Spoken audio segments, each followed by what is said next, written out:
Heather Punke, an editor with Becker's Healthcare. The program will begin with a presentation, and we will have a question and answer session following completion of the presentation. You can submit any questions you have throughout the presentation by typing them into your control panel in the space labeled Enter a Question for Staff and clicking Send. Our presenters will attempt to answer as many questions as they can during the time we have, and will follow up on questions they do not have the opportunity to address. You will receive an email within about a week following the webinar that will include instructions for how you can download a copy of the presentation. You will also receive a follow-up email shortly after completion of the program. You can submit your feedback or any additional questions at that time, but this email will not include the presentation. It is now my pleasure to introduce today's presenters.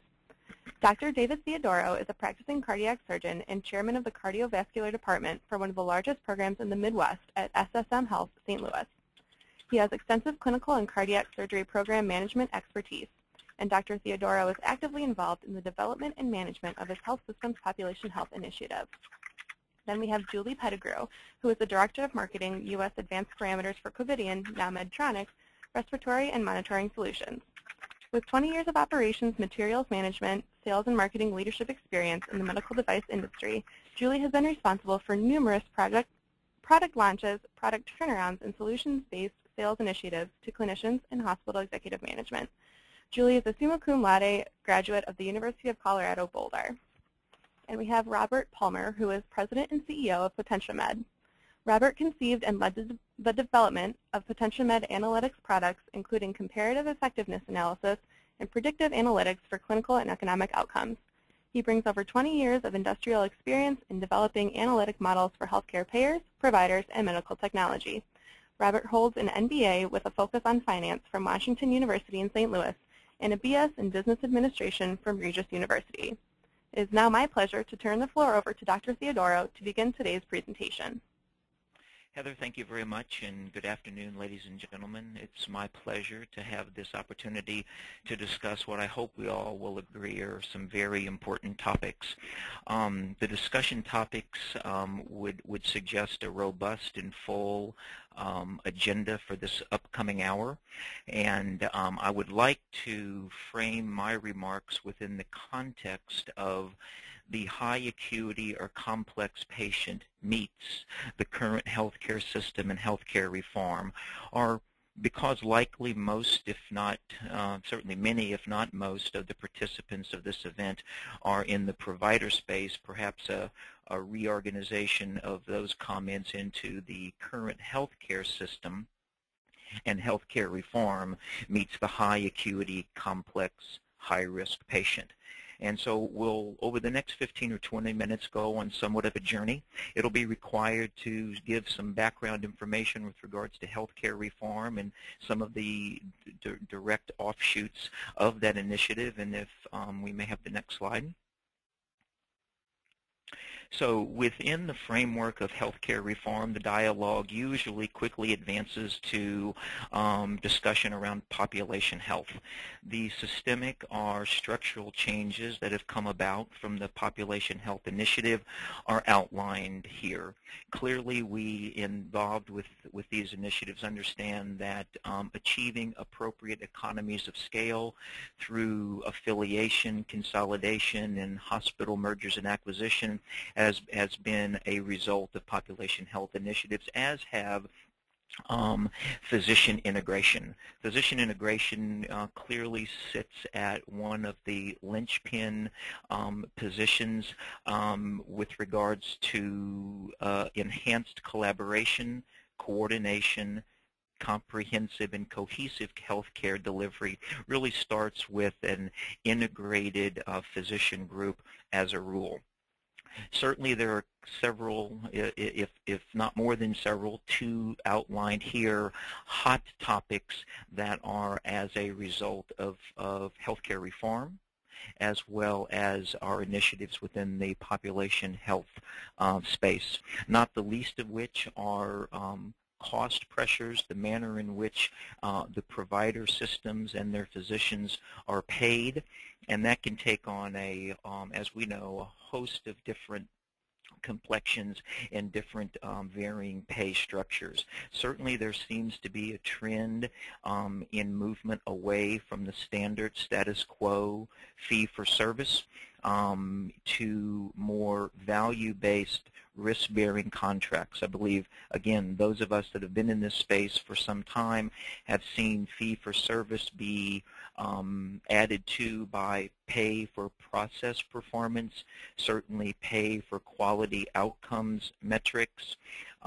We are now moving into higher order risk-bearing contract arrangements in bundled payments, predetermined bundled payments, and then likely and more likely than not moving towards both partial and full capitation and total cost management.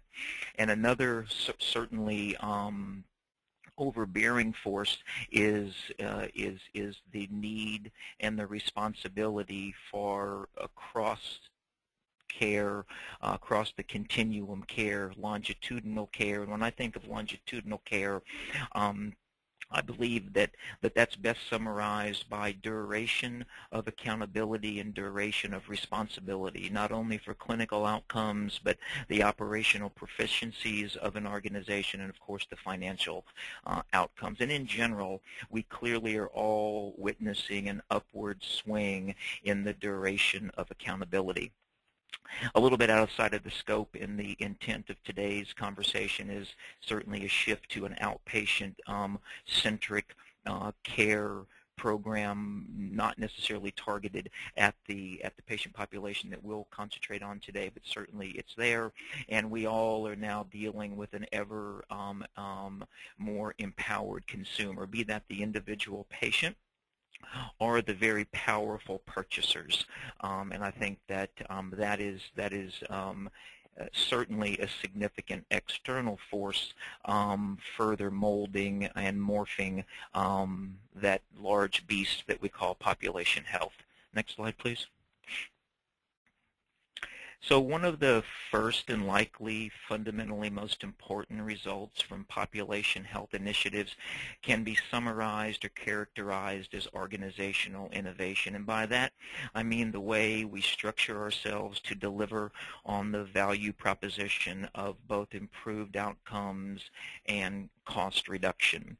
And typically what has resulted, certainly in my organization and other organizations that I've had the opportunity and pleasure to become familiarized with, is a so-called dyad structure whereby typically a practicing physician is paired and linked and stands hand in hand and side by side, and an administrator up and down the hierarchical organizational chart.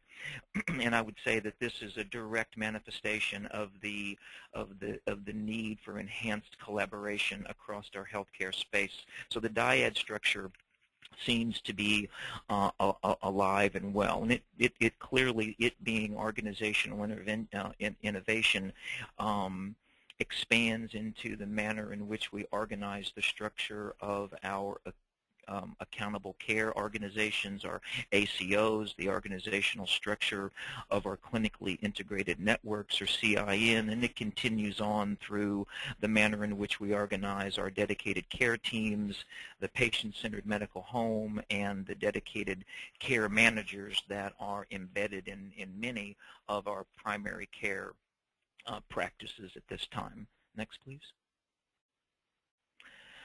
So certainly, without any question, we'll all recognize that one of the largest external forces incentivizing change within the population health efforts or initiatives is the potential and now realized radical change in payment methods, terms, and algorithms. And by that, I'm referring to the fairly rapid movement, again, from the standard fee-for-service to some form of value-based risk-bearing payment model.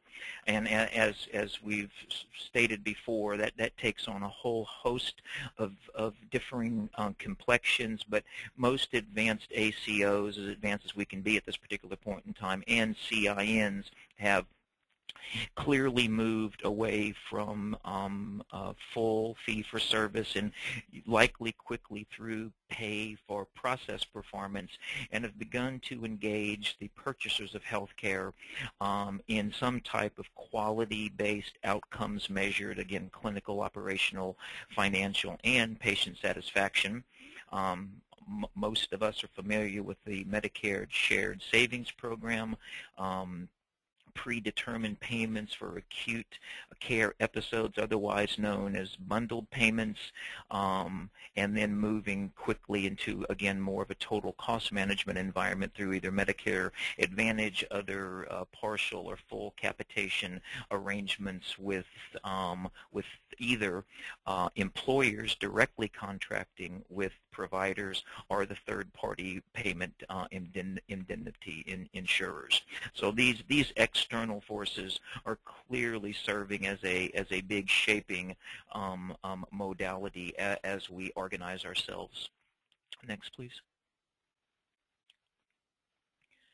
So this is likely a familiar diagram for most stakeholders involved in population health and those involved in the development and operation of ACOs and CINs and medical homes, etc. And certainly a command of this information is of vital importance when a health system is either asked to or on their own seeking to take on more risk in the clinical outcomes arena or the financial risk. And there needs to be a significant clarity of understanding when any population of potential patients is being evaluated from a risk-bearing contract perspective, and specifically an understanding of the healthcare utilization and the differential in utilization among the three groups that are spoken of frequently when we speak of population health. And of course that would be the low-risk patient population, be that the group of Medicare patients, as this example would suggest, or non-Medicare patients. The distribution is very, very similar. So the low-risk patients are those patients typically with few, if any, indexed medical problems, and certainly few, if any, comorbidities. The rising risk patient population is of particular interest, but for the purposes of today's conversation, most of the comments would revolve around that high-risk group of patients, that 5%, roughly 5% of the population that consume between 45 and 50 cents of every healthcare dollar spent. And that's a group that has certainly gotten a fair amount of attention and discussion in the literature regarding reduction in utilization. But from my vantage point and from my experience and perspective, once this high-risk group has triggered, if you will, an acute care episode, to some degree, all bets are off. And why is that?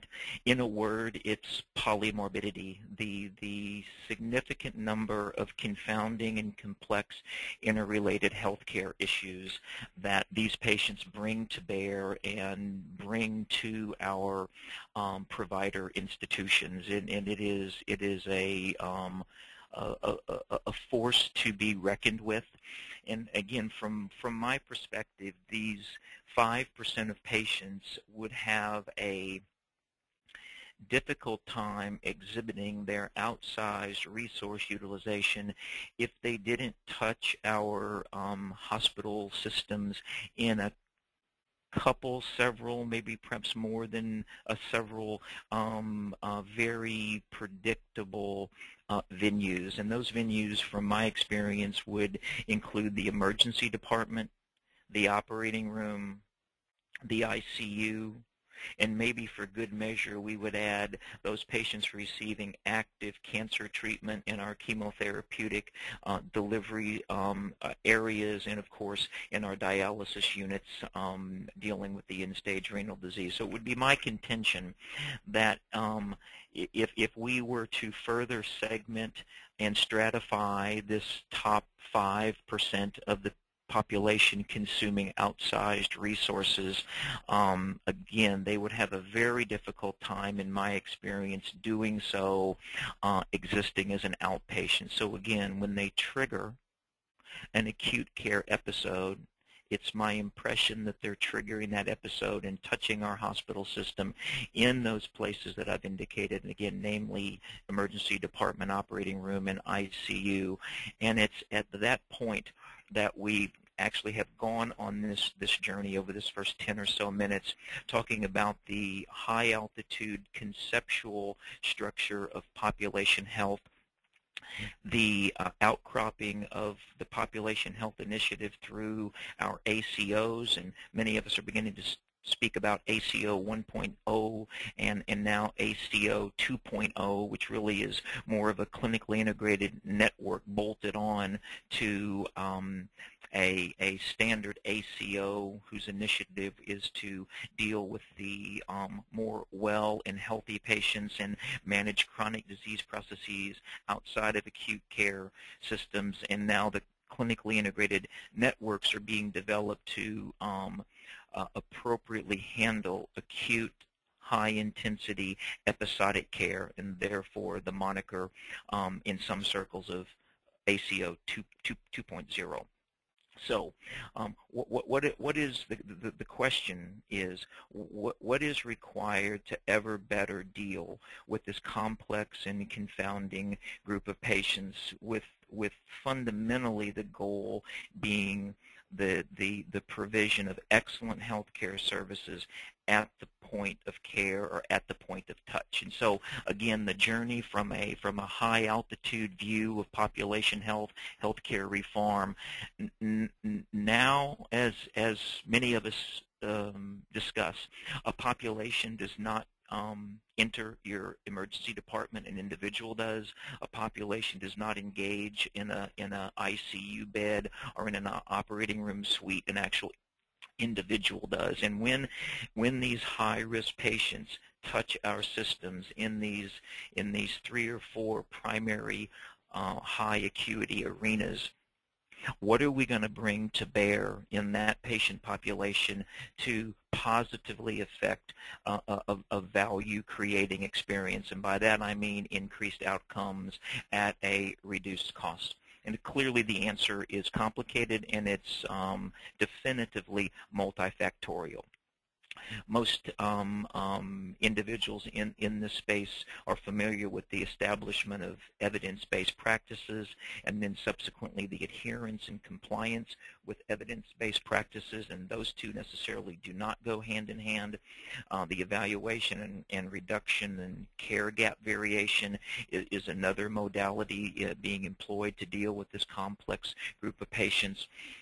Enhanced and sophisticated patient monitoring, a better understanding that allow for a better understanding of those clinical parameters that serve as early leading indicators of clinical change or deterioration. So now we're at the bedside, we're in the operating room, we're in the emergency department, and what we're really looking for to have impact in this complex group of patients is again a means by which we can, in an enhanced and sophisticated fashion, engage in patient monitoring to gain insight. And clearly we've got the standard modalities that everyone would be familiar with, and now down at a clinical level, EKGs and chest x-ray and blood pressure monitoring and the like. We've got more and more sophisticated hemodynamic type measurements to look at cardiac performance, etc. Many of those are somewhat invasive, and they themselves carry certain risks. We've got bedside cardiac echoes that are not only applicable to the heart patient, but certainly applicable to our sepsis patients, our ARDS patients, and our severe congestive heart failure patients. And I would ask the participants to do a quick mental model inventory of the activity in the last week, in the last month, in the last year of these hotbeds of outsized resource utilization, emergency department, OR, and ICU. I can certainly assure you here in the Midwest that we as a system are more commonly than not busting at the seams, if you will, in those three areas: emergency department, OR, and ICU. So while the theme of population health care in the well patient is to keep patients out of the hospital and have them utilize alternative access points, be they expanded hours within our own primary care arena, urgent care, and now the expanding and ever-expanding retail options, we are becoming more of an expanded ICU in certainly in our area of the country, and it would surprise me if that's not a common theme sweeping the country. So again, what are we going to do in that regard? So for today's discussion, we'll further delve into a very important and sophisticated technology that allows, in essence, next slide please, for the monitoring of the adequacy of blood flow to the brain. While the slide indicates cerebral desaturation, that takes a little bit of an explanation. There is technology that will be further elucidated that goes by the name of INVOS, cerebral oximetry monitoring. And really, what does that mean? That is a non-invasive means by which we can through sophisticated technology, understand as a likely leading indicator the adequacy of the brain's blood supply. And more likely than not, the brain and its adequacy of blood supply serves as an indicator or a surrogate for the adequacy of blood supply to other important organ systems, such as the GI tract, the kidney, the liver, the lungs, and even the heart. And so in the example that we see here, I'm going to start a little out of order on this slide and finish quickly. Let's start with the risks being real, because the risks clearly are real. They are not only common, costly, debilitating, most importantly, they're real. So we know that in the case, and then the example of routine common coronary artery bypass surgery, one of the most common operations done across the country, and likely that is an operation that when triggered likely defines a member of the 5% of the highest risk patient, and certainly it defines the members in the group right below the 5%, that is the 20% rising risk.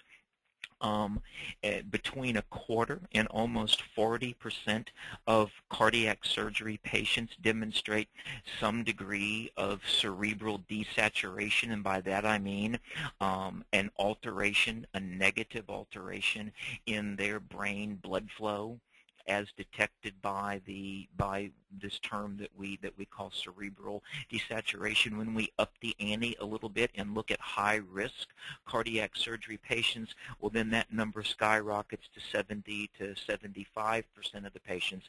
And then there's a very interesting carryover from those patients who have demonstrated this very important clinical indicator when and as they move from the operating room into the surgical intensive care unit or the cardiovascular intensive care unit. What does that translate to? It translates to increased cost at the end of the day.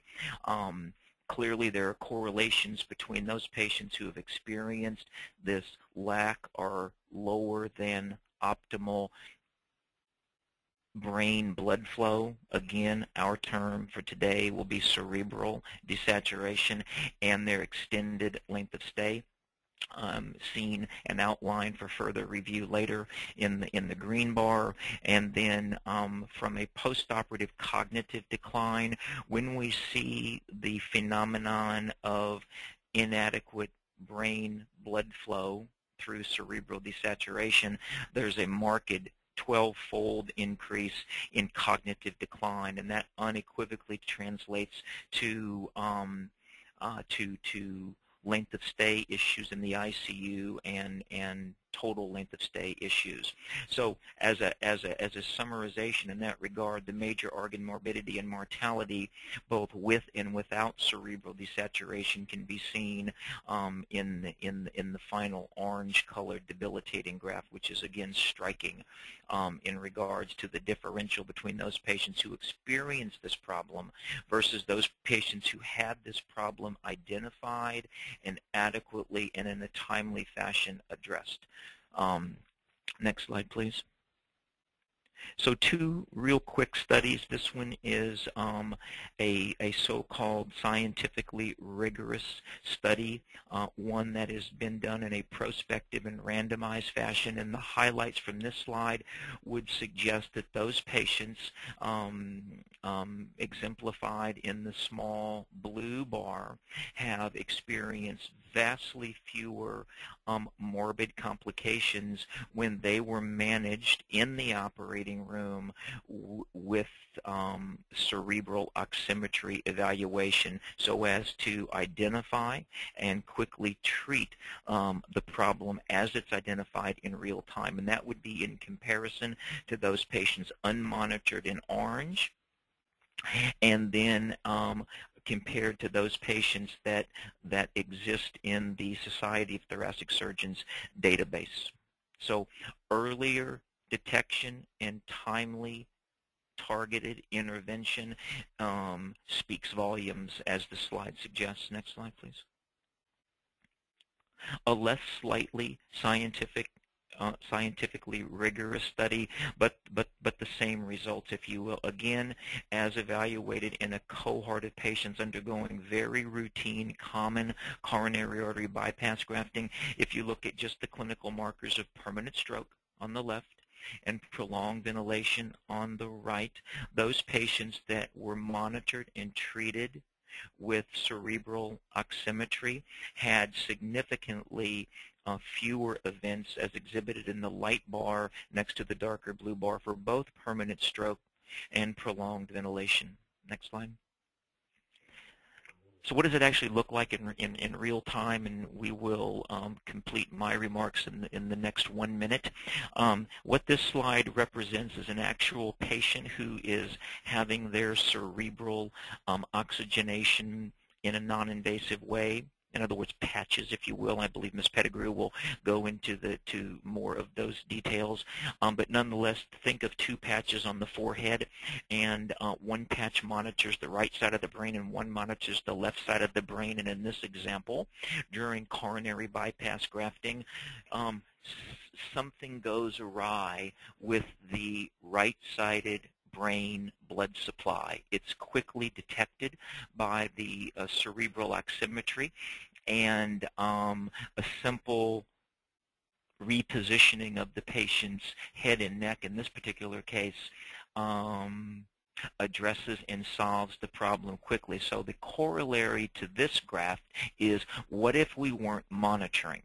So no other means by which we monitor patients in the cardiac operating room, and I can say that from 20 years of experience, would detect with the specificity and sensitivity this particular problem, except this technology. We've got very sophisticated monitoring, don't get me wrong, in the cardiac operating room, but to detect the difference between blood flow in the left side of the brain compared to that of the right, see it definitively, intervene timely, and rectify the problem back to baseline, I don't know of any other technology that allows for that degree of moment-by-moment monitoring in the important vascular field of brain tissue, if you will. Final slide. Another example, real time. Again, the two different colored lines, and they're very, very busy slides, so I'd like you to concentrate on the baseline number in the middle, the safe zone as represented by the blue bar, and the danger zone as represented by the red coloration underneath that curve. And so here we'd like to think of depth and duration of the red. And this is across time on the x-axis or the bottom axis, and the actual oxygen saturation in the blood vessels in the brain being monitored on the y or the vertical axis. And again, a baseline number is assessed. The safe zone is established as a percentage above and below baseline, and an intervention threshold number, which would be represented as the red area. And again, without this degree of monitoring through the standard normal operative points in the procedure for routine bypass surgery, you would not necessarily, in fact, definitively not know this information except for the ability to monitor as we've said. So, big journey. We've talked about healthcare reform, population health care, and we have ended not only at the bedside, but literally within the vascular tree of the brain. And that would be my contention as to the one of many modalities that we would utilize as population health managers, if you will, to again have as a primary goal enhanced outcomes, reduce cost avoidance, and thereby creating a patient-centered value equation. Next slide. I think this says it all. I won't say too much more at this point and hand the mic to Julie. Thank you, Dr. Theodoro. And I'll begin with the statement that Dr. Theodoro's insight is specifically poignant due to both his administrative responsibility as well as being a qualified clinician to provide this perspective. So he is a clear example of why more and more providers are adding experienced physician voices to administrative decisions. So Dr. Theodoro's cases are also representative of those patients who, without a first alert triggering intervention, can impact patient outcomes and the experience of the patient and the overall total cost of care. So as you know from my title, I'm part of the commercialization team, otherwise residing within industry. And I mention this only because what we're talking about today goes so far beyond positioning a medical device for sale.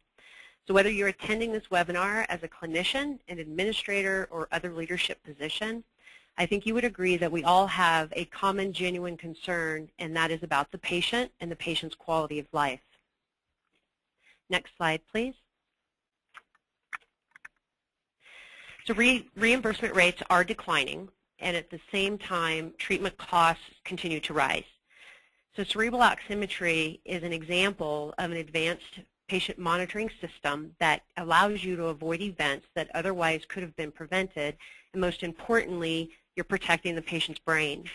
So these events, when they do occur, have significant cost to the institution and especially the patient.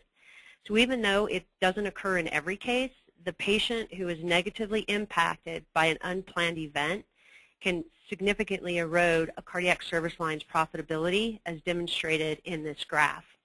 So the data that you're viewing is taken from a prominent institution, and it represents a snapshot in time.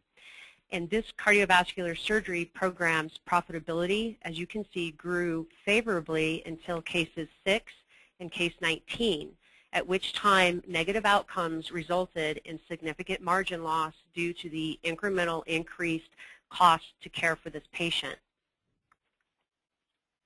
So using an advanced parameter system like INVOS, when appropriately used, can definitely serve as an early warning, a first alert, and it can help minimize the frequency, depth, and impact of the outlier events, such as patient 6 and patient 19. Next slide, please. So what is the opportunity? Well, first I'd like to briefly explain what our cerebral oximetry technology is all about. So as Dr. Theodoro explained, it monitors brain oxygenation. And the INVOS system is our unique continuous non-invasive monitoring device that is able to measure cerebral oxygen and can be a strong indicator of overall tissue perfusion. And there are over 600 published peer-reviewed articles demonstrating its clinical utility. So as you also can see that the INVOS system is used in top hospitals, 19 of the top 25 cardiac programs, and 20 of the 25 pediatric programs. Next slide.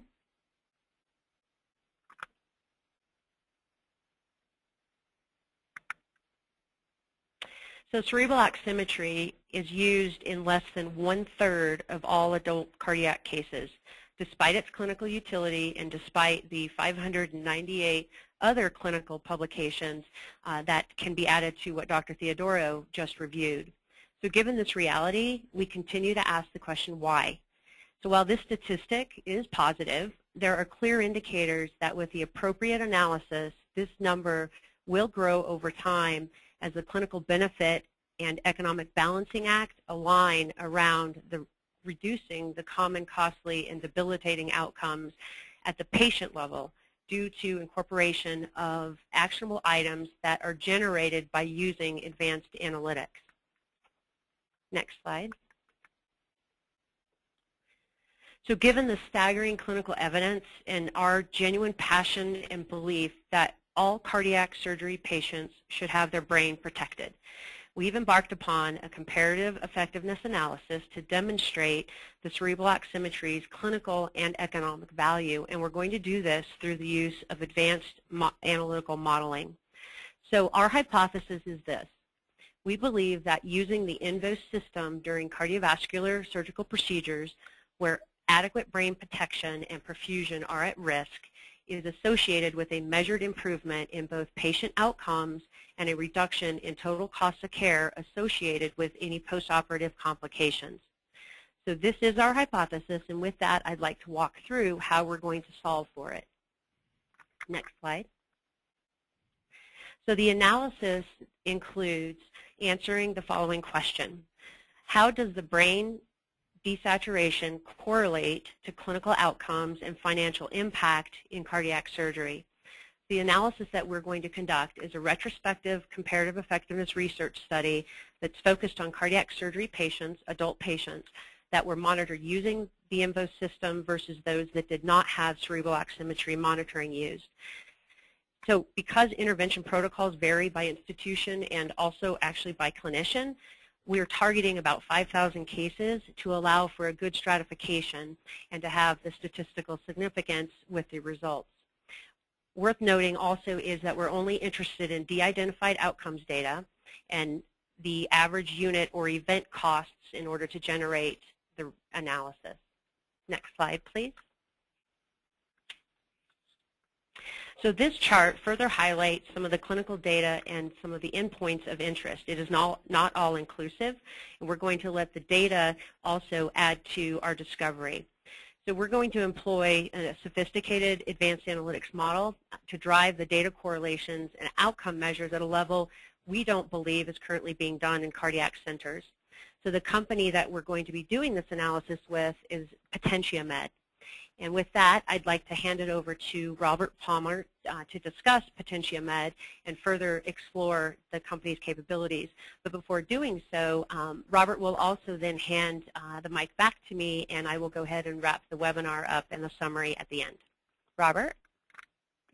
Thank you, Julie. A little bit about PotentiaMED and who we are. So we're a data and analytics company.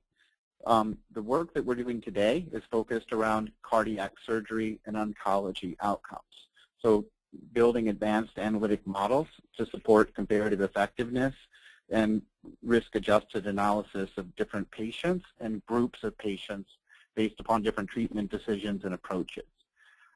In addition to the clinical models, we have developed financial models that allow us to also support comparative effectiveness from an economic perspective, looking at multiple centers across the country. And so that ties back into us being both a data and analytics company. A critical component of what we do is collect data from centers across the country to support the development of our models and robust comparative effectiveness, including benchmarking. Next slide. So a little bit about our team and the company. So the company is founded in 2010. We're headquartered in Austin, Texas. The critical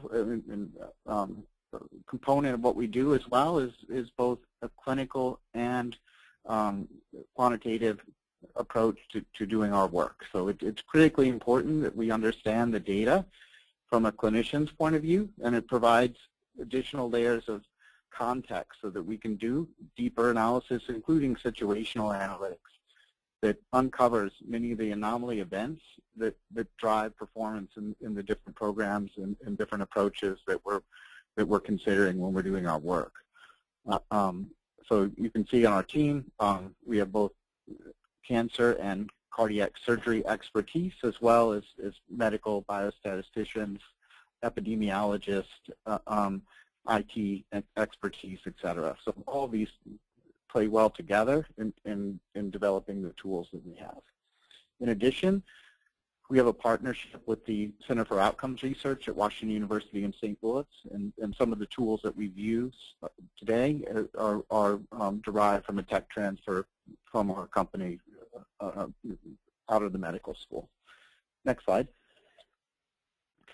This will give you some example of our work product. So just a case study and some work that we did. In this case, it's a cardiac surgery analysis.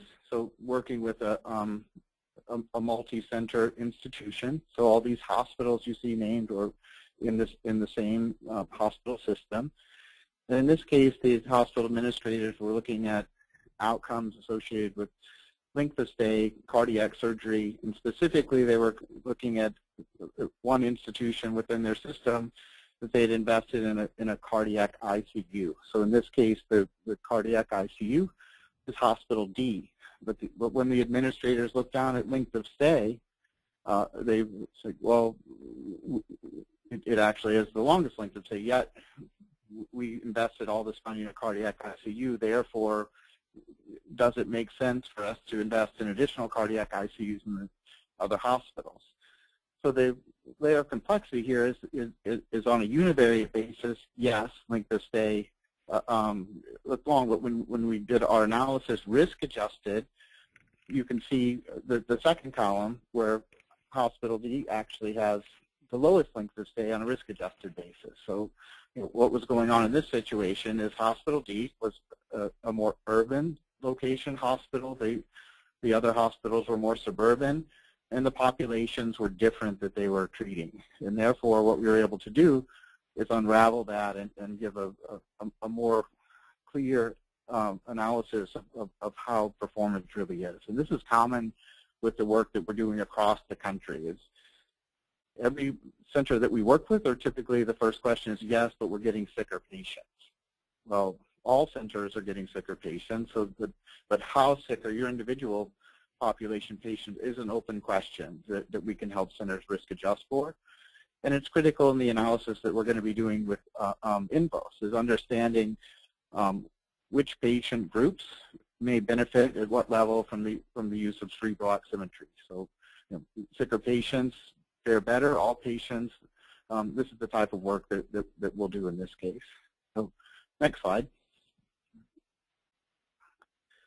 So one of the critical metrics to understanding, should you invest in a ICU, should you buy a device to mitigate risk, is the financial metrics associated with that.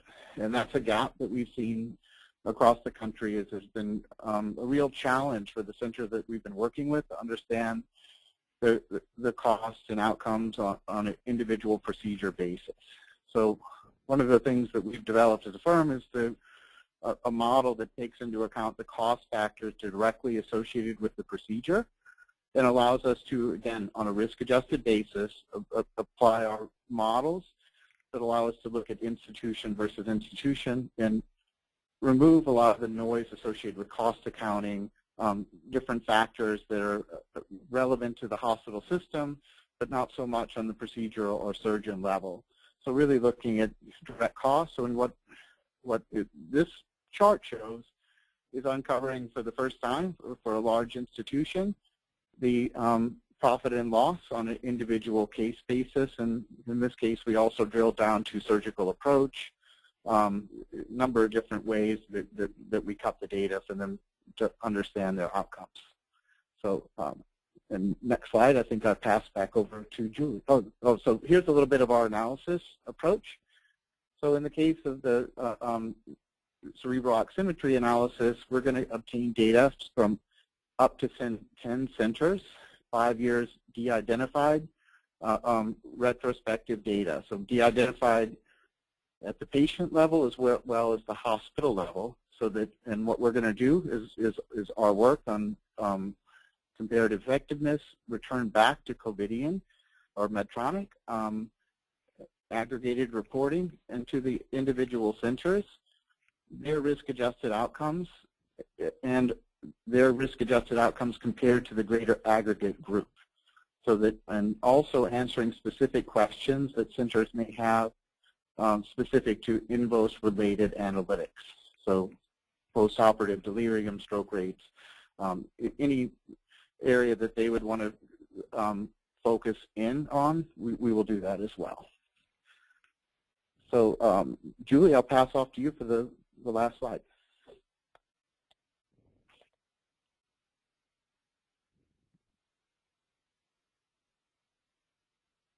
Julie, do we have you? Hello.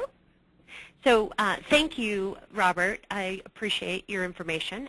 So you're probably asking yourself, does this matter to you, and should it matter, and why should you care? So first of all, I want to say thank you. As some of you listening today are participants in the Comparative Effectiveness Program. And then secondly, we will be sharing the data and the knowledge and actionable results with you as soon as the study is complete. And lastly, for those of you who would like additional information, we definitely look forward to your questions and direct communication following the webinar. And then ultimately, we would like to invite you back to hear how the data sorts out from this study.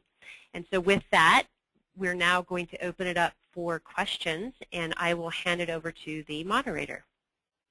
Great. Thank you so much, Julie, Robert, and Dr. Theodoro for the informative and enjoyable presentation. As Julie mentioned, we will now begin the Q&A portion of the program. As a reminder, you can submit any questions you have by typing them into your control panel in the space labeled Enter a Question for Staff and clicking Send.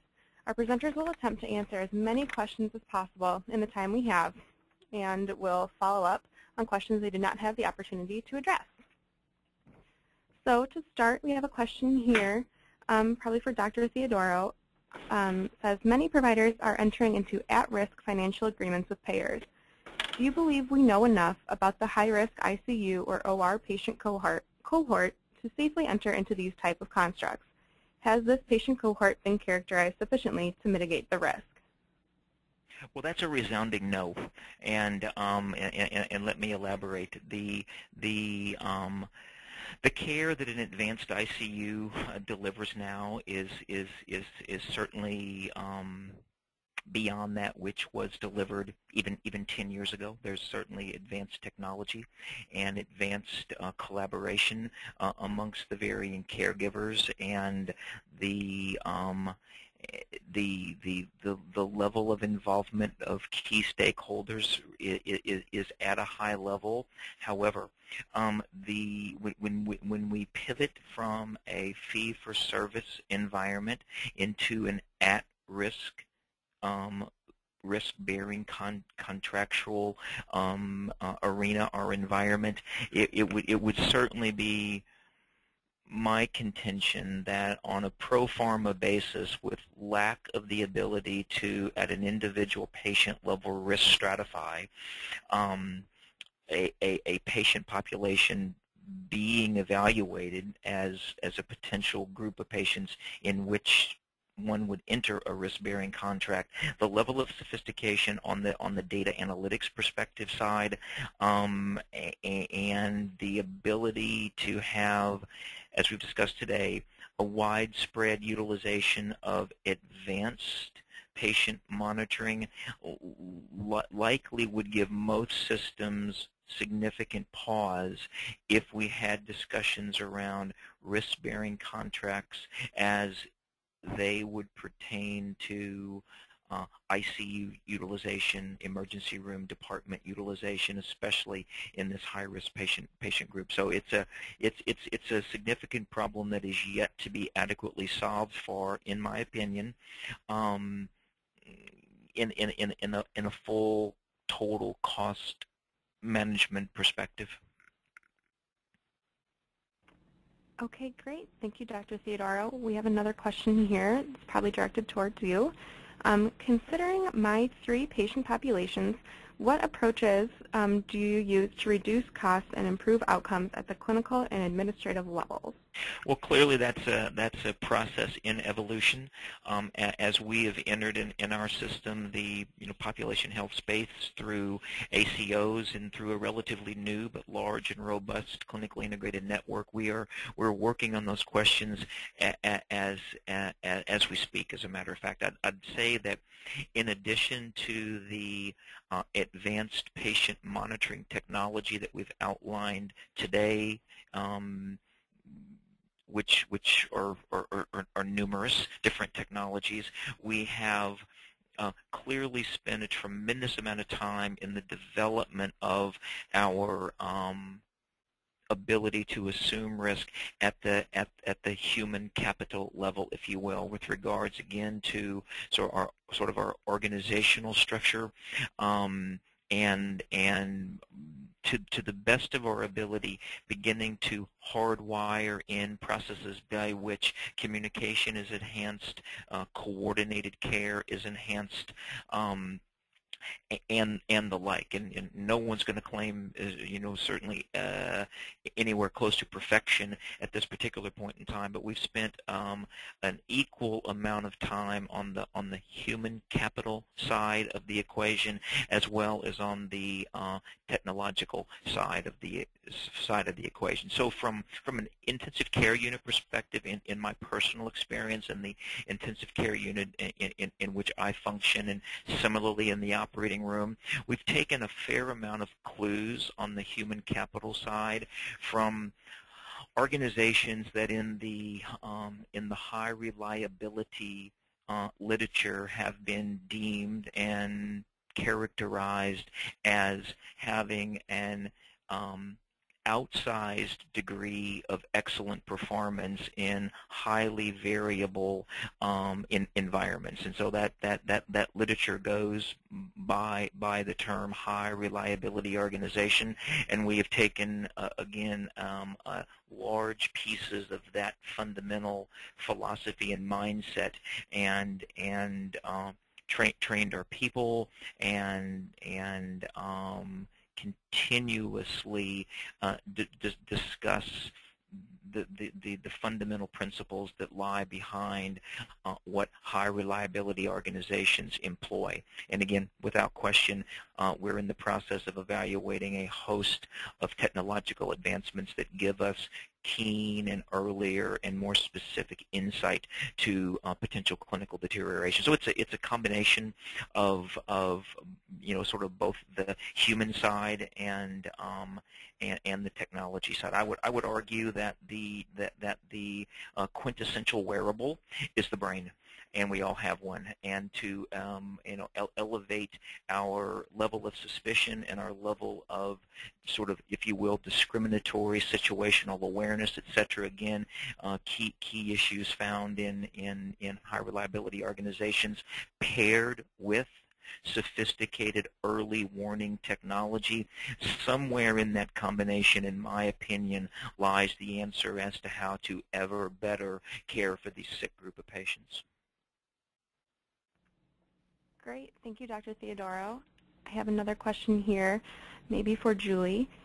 Given the comparative effectiveness analysis that is underway, will the team present the results during another webinar? Thank you. And so yes, our intention is to schedule a follow-up webinar to demonstrate and share the results. And that will likely be, we're anticipating that the project is going to take about a 14-15 week window. And so we'll work through Becker's to schedule that. And hopefully those that are interested will dial back in and see the conclusion.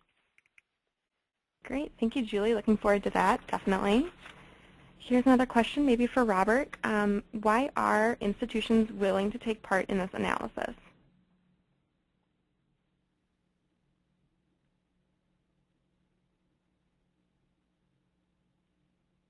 Did we lose Robert? Sorry, I had you on mute. One of the key values that we bring the institutions that we work with is more visibility into their outcomes on risk stratified and an adjusted basis, and also how they compare to similar institutions, and on, again, very granular basis. So what approaches are being taken, what are the outcomes of allowing scenario modeling to occur, et cetera. Got it. And then, Robert, another question for you. How do you adjust for cost? For example, centers are in different regions of the country. Right, that's a good question. So one of the big challenges when I developed the financial model was adjusting for regional variation and also the complexity of cases. So the models take into account adjustments with respect to region, and also what we've defined as intensity of stay, so meaning sicker patients are more expensive to treat throughout their length of stay. So the models take into account both, and we've done that by taking data from multiple institutions and defining what are the different factors that drive it, that drive costs, and then the models are always learning. So using machine learning approaches, updating our coefficients on a constant basis as we obtain more data. Great. Thank you, Robert. I have another question for Dr. Theodoro. How do I create an alignment culture when administration and clinicians are not currently collaborating at the levels required to succeed and thrive? That's a tough one because now you're talking about that darn human interaction thing and human collaboration issue. I think the nexus of that answer revolves around aligned incentives, and I think if incentives remain malaligned, the necessary coordination and collaboration between those two main cohorts, that being the practicing physician and the administrators, are going to be a tough nut to crack, and so.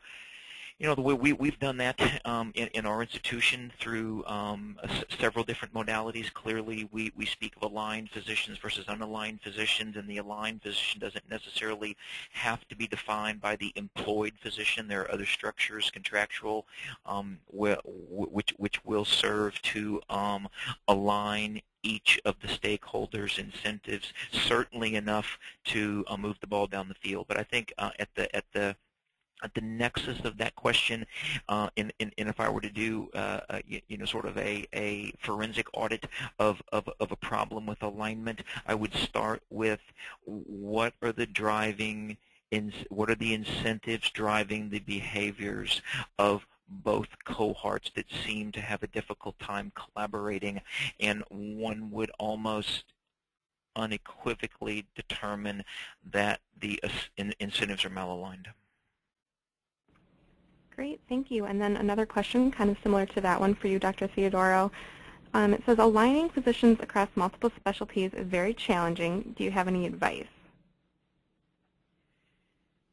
Well, I don't think it's too different than my comments about incentives. There has to be buy-in. There's got to be fundamental in the human condition. Honestly, I don't want to wax too philosophical here, but it's the "what's in it for me" concept, and I think that to avoid and to ignore or pretend that doesn't exist, again, lies at the nexus of the lack of collaboration and coordination. If you want my opinion, and I've been doing this for a long time, and I've watched different groups come together, I've watched my own group have issues with that. But I think if you get that fundamental issue out on the table, and talk about what are patient-centered goals, institutional goals, personal goals, and understand what incentives solve for the behavior that allows for those goals to be achieved. You've gone a long way, but again, and it sounds simple, but you have got to explore the what's in it for me. I mean, we can all sit around and talk about we're patient-centric and we're patient-focused and we're compassionate health caregivers and administrators and device company makers, and I believe all of those things to be true. But if you ignore that important phase, again, of what I'll term the human condition, I think that we are not quick out of the box to answer that question, as my opinion. All right. Well, thank you, Dr. Theodoro, and thank you to Robert and Julie. That's all the time we have for today. So thanks for your excellent presentation and for everyone for participating. We look forward to having you join us for future webinars. This concludes today's program. Have a wonderful afternoon.